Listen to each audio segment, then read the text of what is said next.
So wait, Wendell is wondering how much difference is there between jerk from rack and jerk from blocks? Okay, so the carryover from your jerk from rack and jerk from blocks is actually very, very minimal, right?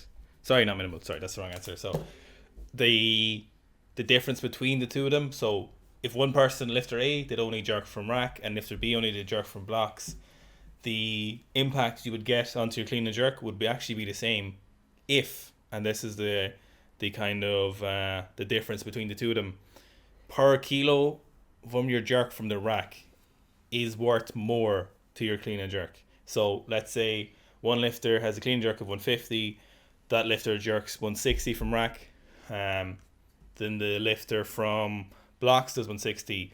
That lifter who's practiced from the rack will get more carryover because it's more difficult to jerk things from the rack. However, that lifter from blocks could feasibly end up jerking 175 or more from blocks, but the added advantages of it, so you get obviously less time under tension, you get a lot of whip with the barbell, you can do the lift a lot faster. So if that lifter from blocks did 175 or 180, that carryover then would be the same. So you just have to have a bigger deficit in your jerk from blocks as opposed to rack. And I know this because I was that lifter. So Yeah. I did. You did 190 from blocks really early. Yeah, I did. I think we did at least 180 or 185 from blocks after like 3 years, and it did have a good carryover to my clean and jerk.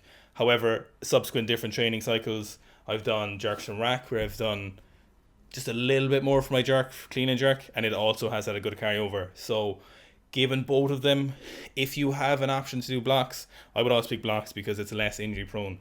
And with blocks, you can do a lot more volume safer, which I think is the important one there. I would say don't get into the habit of just using really whippy jerks if that's not your style of jerk after the clean and jerk. I do think there's a benefit from doing jerk from racks where you walk them out because you do see it gives you a lot more kind of capacity, gives you a little bit more. It does seem to make people kind of more in command of the jerk when they walk it out. Obviously, there's a psychological factor when you walk back from the rack as well because it's a lot of time.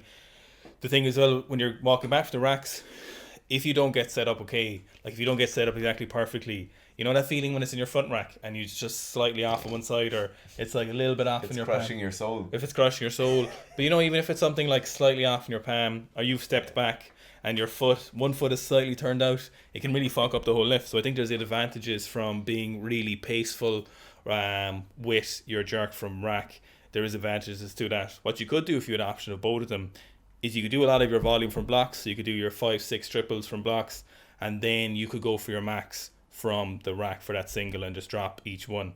You do see some like the Germans, for example, they unrack it and walk back from the racks and then drop it onto it, which I kind of do like because I think there is a benefit to that walking out with that barbell because when you walk back with it, that's why you can do like 160 from rack when your clean jerk's 150 and get a lot of carryover from that, I think, to your clean and jerk.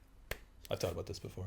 Yeah, I think that the last thing is if you're somebody who's like you might have plateaued at relatively okay weights, right, where you're jerking fairly heavy weights and you're just really really struggling to go past whatever 130 140, volume in the jerk is something that can really really help, and volume when you're bringing it back down, it does just hurt, like it just blatantly hurts, like so I think in that case to be able to do 4s 5s in the jerk, that helped me a lot, but my jerk technique was crap as well, like so I basically broke through the issue by just continuously doing more volume and more reps. So it's just a slightly different way. It's like doing a lot of deadlifts. It's like doing 8s and 10s in the deadlifts with a set of straps on versus doing 4s, 5s and 6s without straps. I'd say the closest I've ever come to career-ending injuries from someone who is very, very good at bringing down barbells. Like I brought down 190 kilos behind my neck, no problem. And the closest I've come to career-ending injuries is from re-racking barbells on the back, especially. From the front can be quite hard, their knees too, but on the back is notoriously hard, even if you're skilled at it. So keep it from the rack from singles, I would say, is the big one. I just don't think it's worth. Now, if you're doing stuff like push presses, obviously it's totally fine. The weight is light enough that you can control it. But for heavy rack jerks, for multiple reps, just be really, really careful about bringing it back down. Most people are terrible at re-racking barbells. I also find it, I hate when people are like, how do you re-rack a barbell? And you're like, it's You just do it. you just know how to do it. It's impossible Yeah. to teach someone. How do I make my clean contact my clean contact more explosive contact more harder? Skate 961 is about to get Abused. Okay, this is the wrong answer. You don't want This to is make the wrong question. you don't want to make it harder to skate. So the most inhibitory thing most people do, the most common mistake in cleans that people do by far, without a shadow of a doubt, is people make too much contact and over pull the barbell way too much. So too often you'll see people hyper focus on contact, the bar is still going up, they're still in accent with the bar, they're still going upwards and the bar is coming up with them. Then you write it down and then they kind of squat it down, stand it up. So it's a typical CrossFit clean, but loads of amateur hobbyist weightlifters do this. Actually, a lot of professional weightlifters do it too, but to a lesser extent.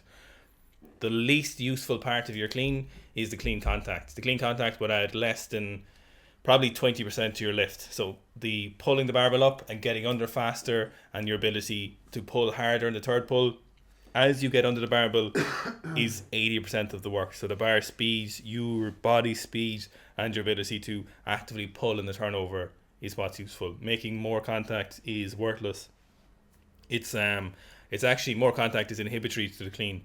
So the clean is not about contact, it's about keeping it close and getting under faster. So down fast is so important in the clean, and it making a hard contact does not help with this.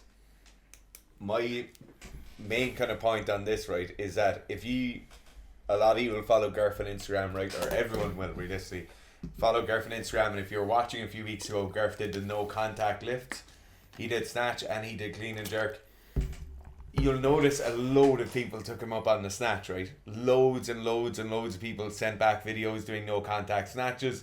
We had very heavy no contact snatches, like up to 125. Nobody No one did the clean. Nobody did the clean. And that's because there's just way too much emphasis on that bar smash at the top.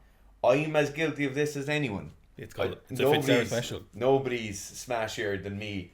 But all of the heaviest cleans I've ever made, certainly everything north of 150, the main cue in my head has been don't make contact. Yeah. And they're still damn smashy. So smashy. Yeah. Take me a long time to get out of the habit as well. I didn't have it very bad though, so it can take a long time for people to get rid of the habit. But it's the most inhibitory thing. It's the most common mistake people make in the clean. Yeah.